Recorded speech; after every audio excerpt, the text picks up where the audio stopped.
Good day, everybody, wherever you are on the planet. Welcome to this series of authentic interviews. And today I have a super special guest, Mohanji.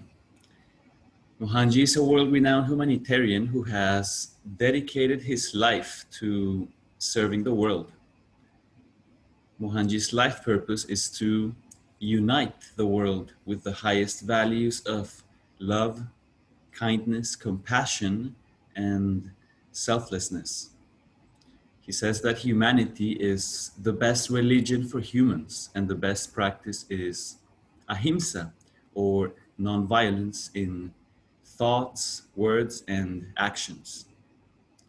Mohanji emphasizes a lifestyle of purity, nonviolence, unconditional love, and selfless service towards fellow beings across species. And in his own words, true wealth comes from what we give to this earth, not from what we take. Mohanji, welcome. Thank you. Thank you so much. So my first question to you is very simple.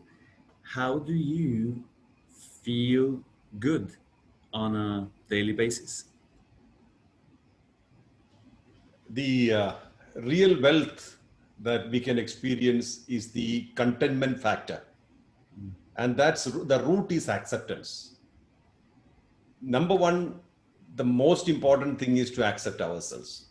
See, we are a mixture. We have strengths, we have weaknesses, we have everything. The good, bad, and the ugly sits in us. So we are in a hurry to portray the strengths only to the world, I mean the good side. But there are so many things struggling inside us. So when we reconcile with all these things inside us, there is an element of contentment. No comparisons, no criticism, no competition. That makes you free. Most of our time we spend on comparing with people, comparing the what we have and what we don't have, and competing with so many different factors. And in the whole bargain, we get so distracted. We are not satisfied. We sleep dissatisfied. So if we accept ourselves as we are, maybe this is not the best. You may want something much different. This is okay. You set that as a goal. I would like to reach there. But every moment acceptance gives you contentment and you are happy. Beautiful. This is our choice. It's our choice. We don't need anybody to tell us this because every being knows what is contentment. While for most of the species on earth, contentment is good food. Their belly is full, happy. But for human beings, because we use our intelligence, our contentment factor is different. So we have much more wider options and varieties, needs and requirements. So there is a slight difference here.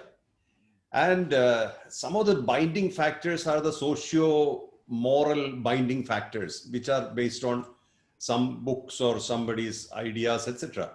But our mind is not to be put in a box. Mind can't be put in a box. Mind goes everywhere. You can say whatever laws or rules and regulations and do's and don'ts, but does mind occupy that? Mind, or does mind fit into that? No.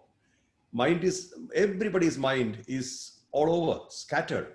So we have to really appreciate ourselves exactly the way we are, without any kind of adding any kind of distortion, without adding pepper or salt, as raw as it takes. And are there any moments when you, Mohanji, lose your contentment? Well, it's always like a wave, right? The points in time when we lose contentment is when we have expectations of certain order.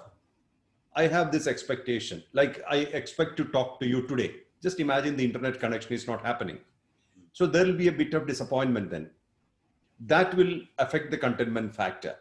But then if you accept, okay, there is no internet now, but I can have internet later and probably we can have the same communication of life. Expectations. Yeah, correct. Expectations are the root cause. Yeah. Mohanji, and how did you get into yoga, meditation, and wisdom in the first place? Well, as most of the people, I was working in the Middle East, mostly in the higher positions, especially in shipping companies. In almost a major portion of my life, I started as a sales executive, by the way, in a shipping company.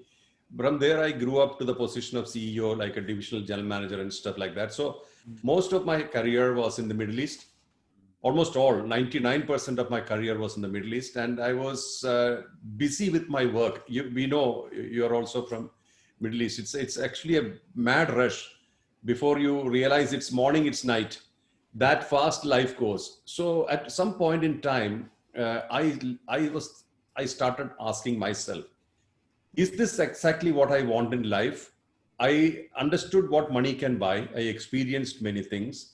I, I went into various situations, and even I served in Iraq at some point in time in 2004 when it was very, very dangerous. And I saw life in a very large spectrum. And then I asked myself, is this what I really want in life? Is there something else? So that's the time when I started exploring myself. So I was living alone. I had separated from my wife, that first wife at that time. So I was pretty much alone. I made one room as my private room, not like a commercial or commercial private room. It's like a kind of a cave. See. And I just put a lamp there, one lamp, one flame, no, all the lights off, one flame, started connecting to that lamp. And then while I'm looking at the lamp, I'm looking inside. Means I'm inside, but my eyes are focused on the lamp. I'm not looking at the lamp. Looking means when your eyes are there and mind is there, then you're looking. When eyes are focused on somewhere, mind is inside, you're not looking. So that was my practice in the beginning. Then I started feeling my spine. That was the big shift in my life. We are all front oriented. We are operating from all the senses are in the front. By natural movement, we are focusing on the front side. And I was also living a frontal lobe life. Yeah. Suddenly, the spine, when I started connecting to my spine, initially there was no difference, but eventually I started seeing myself doing things in life. That there the shift began. Then the emotions, like the front orientedness is like front foot always. Means you are reacting to every situation. The moment you became spine oriented, every situation is the same, all situations are same, but you are responding. You are not reacting. Even if somebody abuses or talks bad, you're calm about it. You're cool. Oh, that's that person's opinion. Opinions are not always true. So this was the so that was the shift that was happening. And then all the things I did started losing value for a living. I was working for a living, and the job I did, etc. Okay, I can do this as long as it takes, but then like we discussed earlier, this contentment factor, satisfaction factor, what was that? And in 2000, I lost my daughter in a road accident. So that was a big question, that brought a big question mark in my life as to what exactly is life. First question I asked was, why did she go? I should have gone. I have lived almost 35 years by the time, and I should have gone. I've experienced life. She was only 4.5 years old, very small. She hasn't had a life. So why did she leave, not me? Just like Buddha was affected by three things: the old age, diseases, and death. These are the three things Buddha was affected, and that made him leave the palace. And later on, he meditated and he found himself. And when people asked him, did you see any change in old age, disease and death in the world? He said, no, it's all same, but my perception changed. Yeah.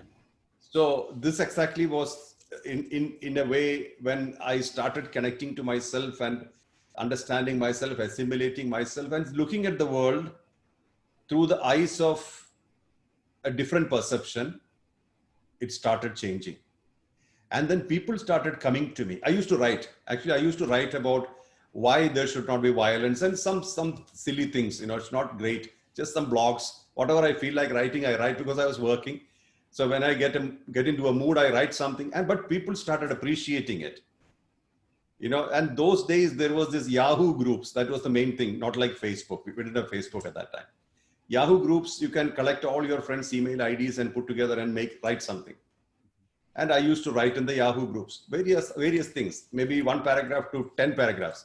And people started getting attracted to it. And that started growing and it became kind of a following. So everything is organic, I would say. It was not that something I planned. It just evolved into certain. See, that happens in us. We have a silent evolution happening in our life, whether we know it or not. We are evolving every moment. When we wake up in the morning, it's a fresh us. In the night we shut down, we come back. So, and then I realized that what the world is looking for is also contentment. But they don't know what is contentment. Most of the people, not everybody, most of the people. They think that a material success, some position, some food or some recreation becomes contentment. That's not true. That's temporary. So I was looking for more detailed and more sustainable contentment, where I found that it's in serving unconditionally. When you have condition, then you have expectation, you have disappointment. If there is no conditions, then there is hardly any expectation. You serve as best as you can. Maybe even if your service is not good enough, still you are satisfied. This is as per my capacity. Yeah. And what other, because I'm very captivated by your story, and especially that scene of you being in front of the lamp. What other insights did you have at that time besides feeling yourself from a different perspective? Well, it's, as I said, it was stages. Stages was happening. At that time, I was the country head of a company. So morning 8 a.m., 8:30 a.m. to about 6:30, I was working as the country manager of a company, multinational.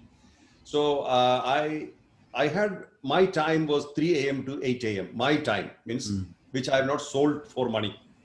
The rest of the time I had sold for money. So Yeah. I don't have it. So early morning onwards, that early morning time, I used to really relish that time. And that since you asked various stages, it's a long story. So I would like to tell you one thing which really shook me. I was connecting to my spine. I was feeling so many things. I was happy. And see, the one thing is that in this journey, you do not know where is the destination, nor whether you have arrived. This is the beauty of it. Because there's no definite plan, right? There's no definite roadmap. You're flowing, you're going, and you at certain points, oh, this is a good break, and this is a nice feeling, nice place. So we sit down and we enjoy. Like it's a journey. There are pockets where you can sit down and experience the world around. That kind of a state. At one point in the morning, I was doing this practice and connecting to my spine, and suddenly I had a feeling from within. Why are you faking all this? Means those days I used to come to Himalayas very often. Whenever I get leave, I fly to Delhi and then I go to Himalayas. I spend time in Himalayas. I never had a guru. I didn't follow any particular ritual, but I used to spend time in Himalayas. I used to sit and connect to my spine and meditate in the river, in the bank of the river, Ganges. And I used to come back. When I come back, I'm back in the job. So this was my kind of escape. And one morning I had this feeling, why am I escaping? Why am I faking it? Then it was kind of a shock. Then I couldn't meditate anymore. I started contemplating, what am I doing which is not right? It took about a week before I understood that see, I'm going in search of something to a different location. So the journey is for the searching. And I'm finding it. I'm finding peace, I'm finding tranquility, all those things there. But am I carrying it when I come back? The answer is no. I'm the same. So basically nothing is happening. It's like you're hungry, you go to a restaurant, you had food, you felt contented. After a while, you need to eat again. So it's as simple as that. So I decided, oh no, this is not good enough for me. I need to find this silence inside me. There's no way I can find it outside and I can take it inside. I have to find it inside, whatever it takes. Then it was a different journey completely.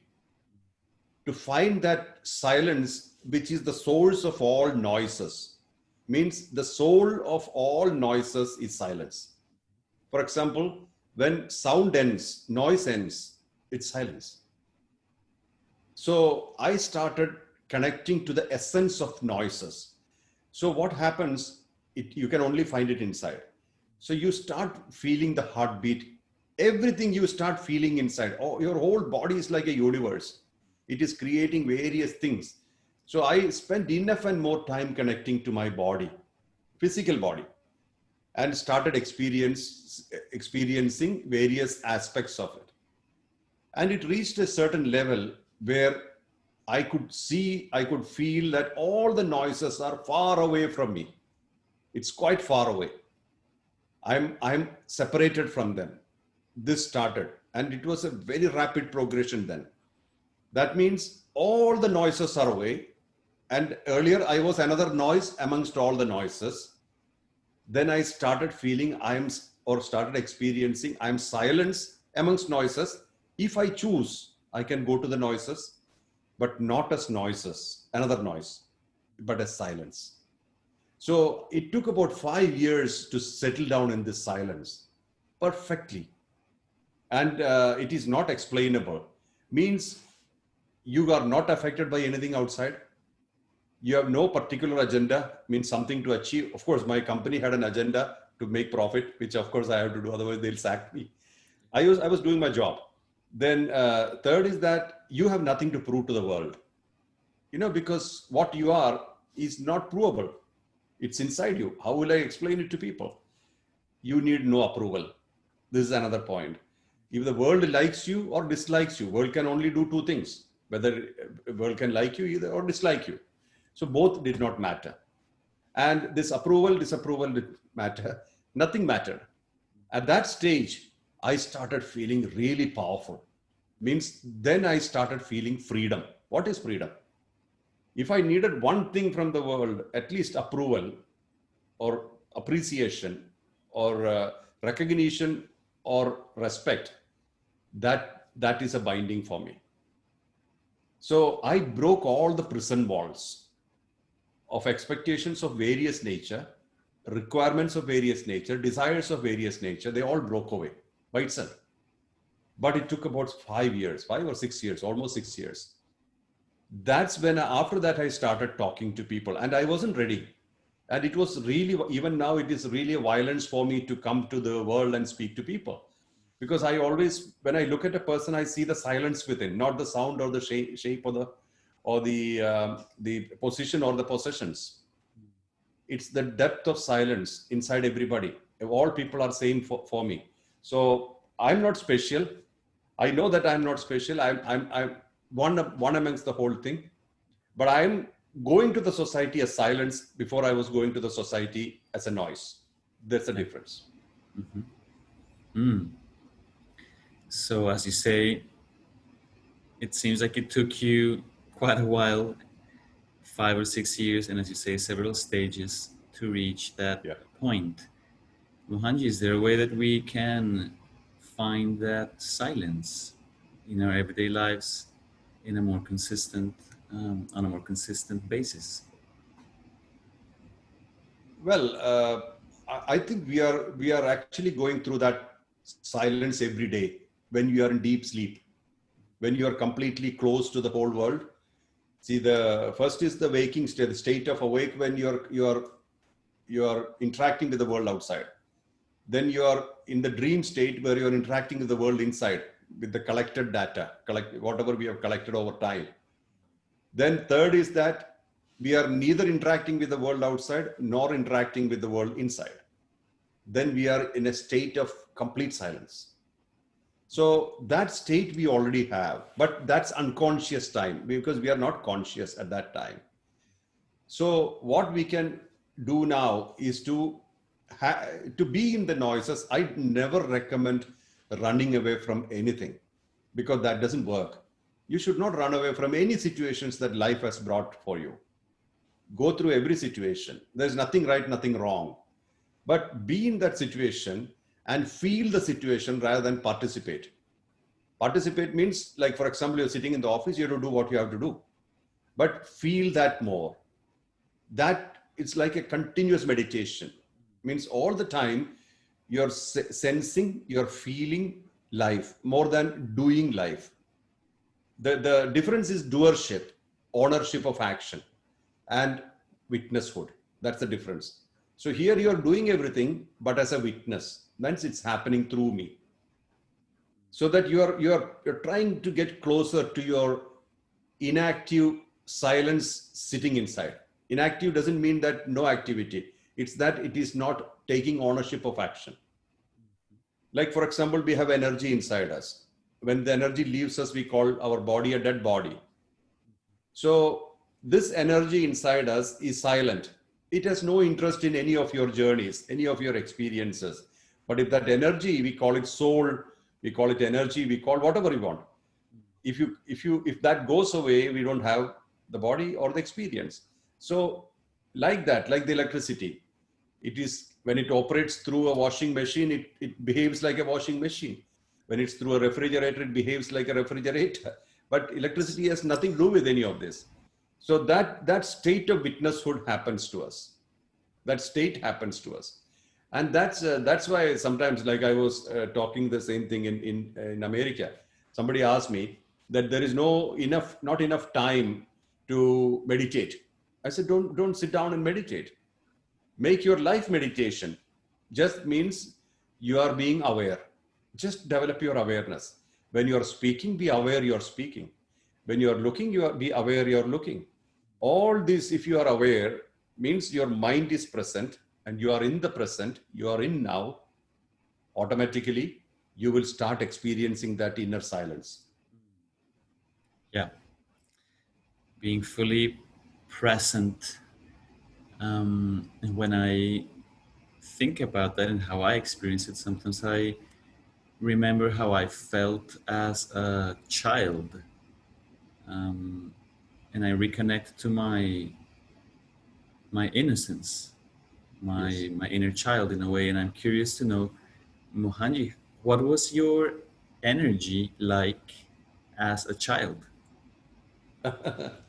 Well, I think it was the same as any other child. I don't feel that I was different at all. Others can probably say whether I was different. Some of my classmates told me about certain things which I said at that time, etc. But I thought it's all insignificant. It was spontaneous. I didn't speak with awareness at that time. But one thing I remember that it was very small class when the teacher asks you, right, what would you like to be when you grow up? So I remember writing, I want to be alone. And that kind of freaked out the teacher. And she asked me, why did you write like that? And I didn't have an answer. I don't know. Yeah. So I think apart from that, there was no, so probably the seed of the silence was sitting at that time, ready to awaken at that time, but it took about 30 years before it actually happened. I think that's the way it is, right? Because nothing is just so spontaneous. It takes its time and the rigors. And I went through many problems in life. like losing my daughter. I lost a lot of money which I earned, I lost. And so many things which I had collected and I decided that's part of me, I lost. So that's a time when you really sit down and think, hey, what am I actually? I am not having any of the things which I thought will help me in building a life, so-called life, as per the social norms. They're all taken away. Another thing I experienced was that most of my friends won't understand you when you shift. They only understand you in a certain format, certain frame. The moment you decide or you evolve beyond that frame, then you are an alien. And maybe especially if your likes and dislikes have changed. So this is all strange for people, for the world. So you easily become a misfit in the world, in the society, and then to still function as in way of innocence or naivety or truth. Not easy, Yeah. but inevitable. You can't help it. I don't believe in running away for anything. And well, nowadays, you run an organization, you're super busy with all these projects and you're serving on a massive level. And I'd like to know what's your thought process when you have a creative idea and you feel it can serve others. How do you manifest it? All the activities which are happening in the world, like the international office is in Switzerland, and we have individual organization in many countries, like America. We have Mohanji Foundation in America, in Canada, in UK, South Africa. I think about 18 or 20 countries we have Mohanji Foundation. And then we have ACT Foundation as a complete charity arm, which is totally only charity: food, clothing, shelter, medicine, healthcare, medicine and healthcare and education. So this is the 5 things which they do through ACT Foundation. And then we have I had initiated World Consciousness Alliance, which is a conglomeration of performing artists for the sake of for bringing up the awareness of the world beyond religion, beyond caste, creed, country, culture, color, beyond everything, just humanity. And we have Early Birds Club now, waking up early and making your life more stable. And that's also spread into many countries. So we have these different outfits. It's all run by different people. There are people who are fully motivated, fully charged, and they believe in it. See, the main thing is, if you believe in something, you gain that power to do it. The first step is the belief, the faith. So I do not expect anything back from the world. I share what I have. So I would like to believe that this whole thought process has been always organic, because one leads to the other as per the requirement of the space and time, or the requirement of the world. So I go through in that process, and fortunately for me, brilliant people have come to walk with me. I never invite people. I never ask people. I never promise anything beyond like an extraordinary or anything like I'll give you heaven or some material benefit. I don't say anything like that. I would say, this is what I am. You're happy to walk with me, you're welcome, but no compulsion. And I don't create any fear in people, because I don't have fears, nor I like to give fears. If I don't have fears, how can I give fears? So I do not like to bind anybody. All our organization, like for example, ACT Foundation, no membership fee, no compulsory payments. Then 17 years of activity now, 17 years we have done purely as a platform.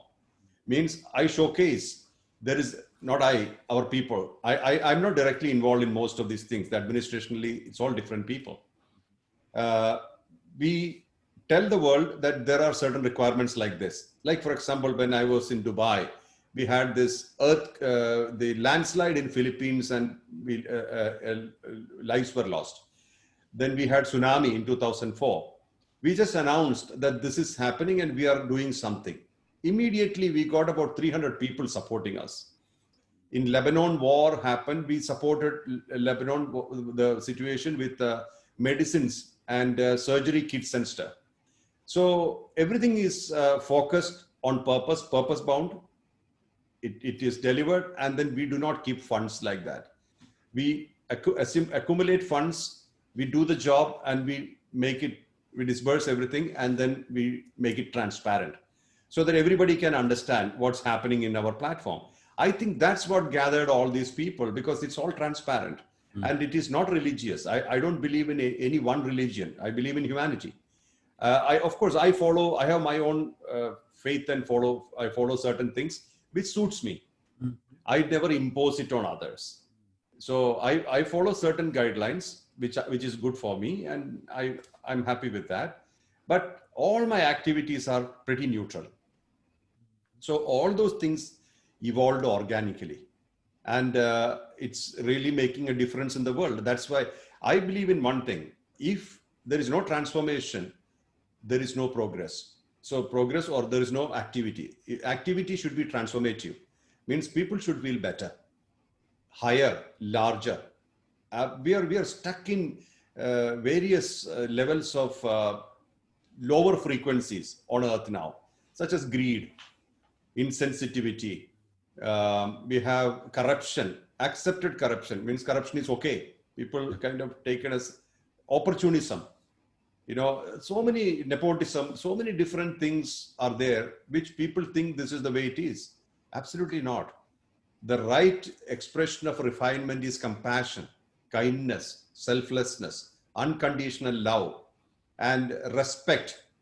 All these qualities which human beings can express as part of their, as expression of their refinement. That's more important.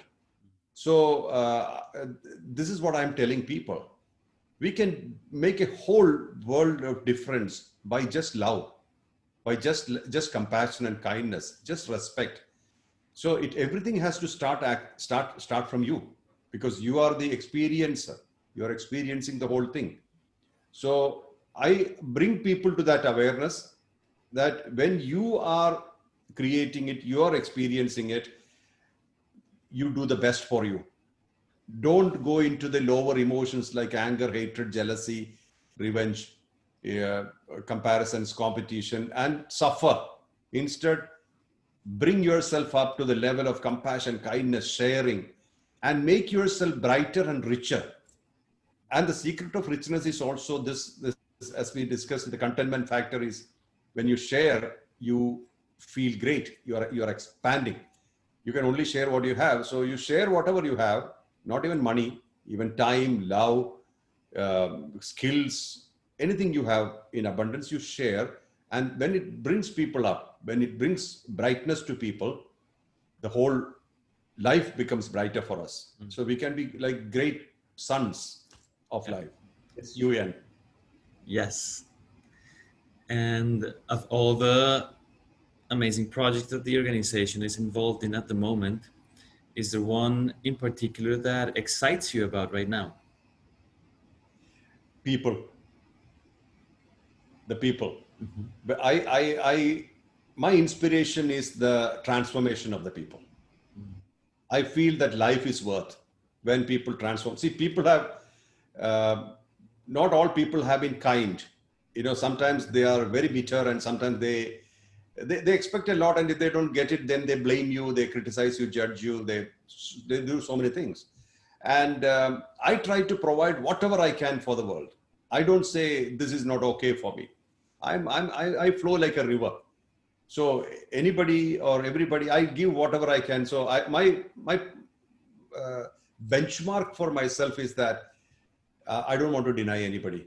If I can help it within my capacity, means I'm not Bill Gates or somebody so big to give everything possible, but within my capacity, I'm making a difference in the lives of people, through my people, through the people who are connected to me.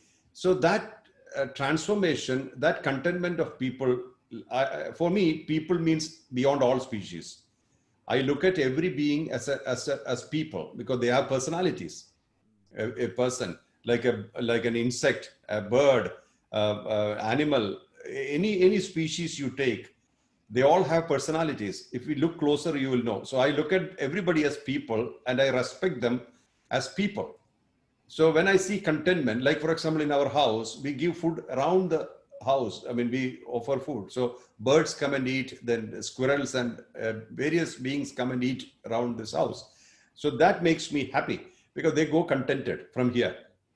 So just like people. So I tell people, our people, that whenever you are traveling in the car, etc., keep some packets of food.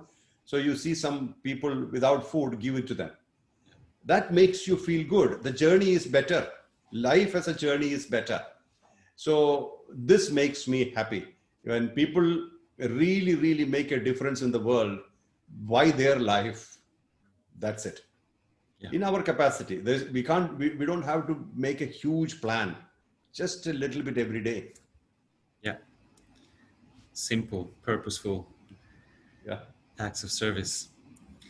Mohanji, and well, now we are going through this big global challenge with COVID-19, and I'm curious to know what's your biggest lesson from. Flexibility. Mm, Flexibility. All our plans for 2020 gone, washed away. So this situation has taught us to be flexible.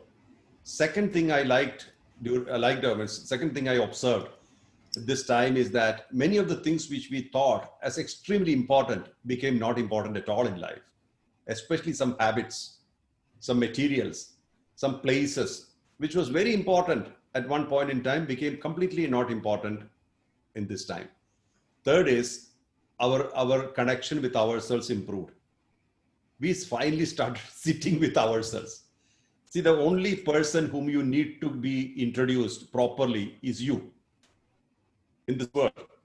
This personal introduction was not happening because of our rush of life, the movement, unplanned or kind of automatic lifestyle, unconscious lifestyle. Now it became a bit more personal. So this is one of the best things happen now. We have connected up to ourselves a little bit, and people had time for appreciating and doing something about their talents, especially hidden talents. So this is also good. I always used to say a talent should be expressed in your own way, even if it is not so great. If you don't compare with other people, you express it. So we have great potential. In fact, I think that we are always unlimited. Who says we are limited? Our own mind. Our biggest critic is ourselves. Our biggest judge is ourselves. We don't accept ourselves, then we blame others don't accept us because others can't accept if we don't accept ourselves. So there is a change in all these during this COVID time. Of course, the tragedy, a lot of people died. The calamities has created the economic meltdown, the psychological meltdown. All those things are there, negative side. But I believe that this was a good time for reconnection with ourselves. yeah. And if we don't find ourselves in this lifetime, big loss. Because we are the most original, most authentic, and most unique person you will ever find in a life. I'm not telling this egoistically, but we have our uniqueness. We have our thumb impressions. We have our retina of eyes. We have uniqueness. And if this is not understood, and we try to think that we are somebody else, or we compare with another person, and we are worried about people criticizing us or judging us, this is too silly. People do not have to approve us or disapprove us. It doesn't matter to us. We are ourselves. And this finding ourselves is a real necessity in a lifetime. If we don't, we lose a lifetime. Yeah, and I know you are fully rooted in the present, but when you look to the future, to your vision for a future based on those values, where do you see yourself, Mohanji? how do you see your evolution, say in 5 years from now? I have not thought about it, but I can say that I would be more silent, hopefully. Yeah, I would rather sit in one place rather than traveling. And I would probably, my silence would become a transformation to people rather than my words. I hope so. Mhm. Because I feel completion in people. You know, when I look at people, I feel them complete. And all they need is a reminder. Hey, look here, you are already complete. And the real education is finding yourself, not finding something outside. So that education which I would like to give, or which I'm giving already, is reconnection, finding yourself. And once you found yourself, you found everything. What we are trying to find from outside are relative stuff related to us, not permanent for us. Because how can you have anything permanent outside of you? Yeah. You have everything permanent is only inside you.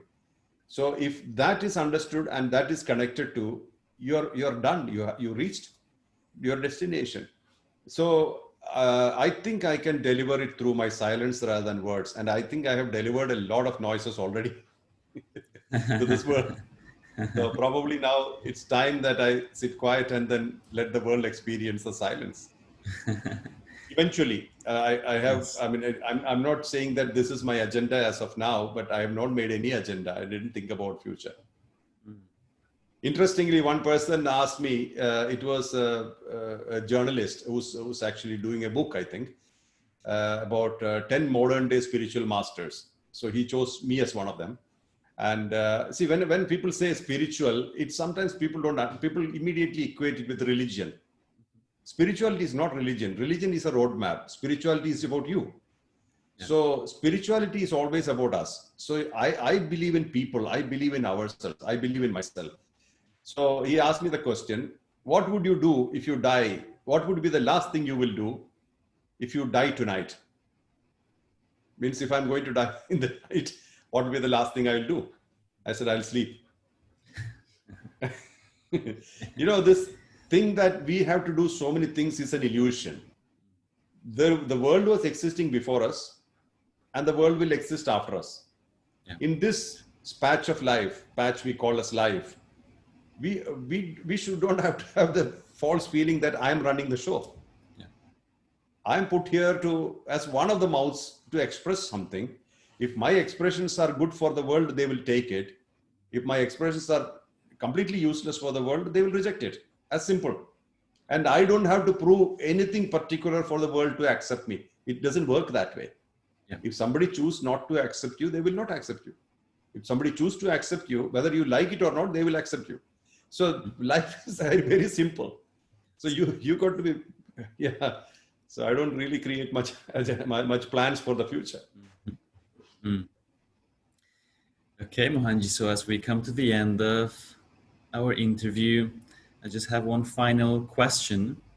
And I know you have already talked and touched upon these topics, but in a nutshell, if you had a spiritual megaphone that could reach all beings on the planet and beyond, what's your message?